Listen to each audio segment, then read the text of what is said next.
I'm the first to admit when I make a mistake. I simply never do. We're all very lucky that at 85 years old, Ridley Scott is still making movies, and not only is he still making movies, he's making great movies. With The Last Duel, a pretty underrated little gem that not enough people have seen. Napoleon, his latest, starring Joaquin Phoenix as the infamous French ruler, is another one of his really great films. This, of course, is the true story of Napoleon Bonaparte's ruthless rise to power and his obsessive love for his first wife, Empress Josephine, played here by Vanessa Kirby. So, Napoleon has proven to be a tough adversary for filmmakers to topple. No less than Stanley Kubrick tried and failed to mount a lavish Napoleon biopic, but other than the contained and costly Russian flop Waterloo and the silent Abel Gance movie, the infamous military commander has never gotten the big-budget epic he deserved. Leave it to Ridley Scott at 85 to have finally done what Kubrick couldn't: make the definitive Napoleon movie. Scott's film, which was written by his All the Money in the World scribe David Scarpa, continues an interesting trend that the director began with his underrated The Last Duel. It deconstructs the heroic myths of these epics Scott himself helped popularize, putting as much emphasis on the domestic affairs of his anti-heroes rather than the wars that they waged. And make no mistake, Napoleon, tyrant that he was, is not presented as a hero in this film.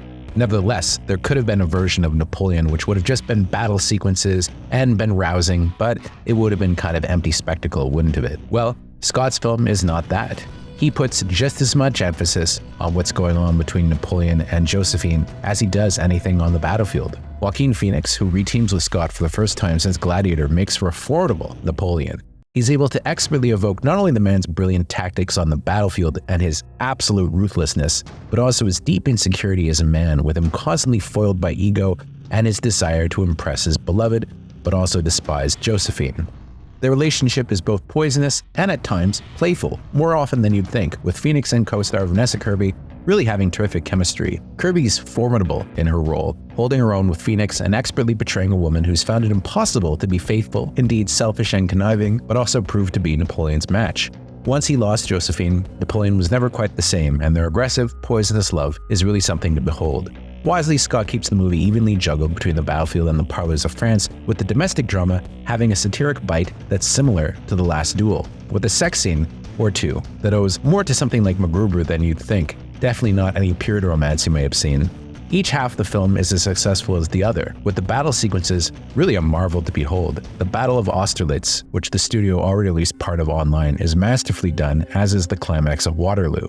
Like Killers of the Flower Moon, this was made for Apple TV+, but deserves to be seen theatrically, with it as lavishly mounted as any other Ridley Scott epic. My only issue with Napoleon is this: you can tell that this isn't Ridley Scott's definitive cut, no matter what he may say. It feels somewhat truncated, and hopefully he does release that 4-hour cut to Apple TV like he's promised, because this is begging for a much longer version. You know, characters played by relatively well-known actors, they kind of disappear unceremoniously. I feel like there's a lot more there. One does have to respect his decision, however, to deliver a faster version of the film to theaters, but as a hardcore fan, I just bet that the long cut is a much better movie. Even as it is, though, Napoleon is one doozy of a historical biopic anchored by Phoenix and Kirby's powerhouse performances. They dominate the film. No other role in the movie is given quite the same kind of weight they are, but the ensemble cast is really terrific, including Rupert Everett making a very welcome comeback as Napoleon's nemesis, the Duke of Wellington, Tahar Rahim, and many more. The score by Martin Phipps is excellent, while the cinematography by Dariusz Wolski demands the canvas of an IMAX screen, which is how I was lucky enough to see this movie. It's well worth that premium ticket.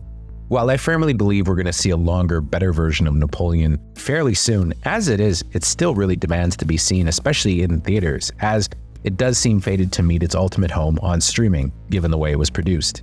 It's further proof that even as he ages, Scott's work is as vital as ever, and I hope he's able to keep making movies for years and years and years to come.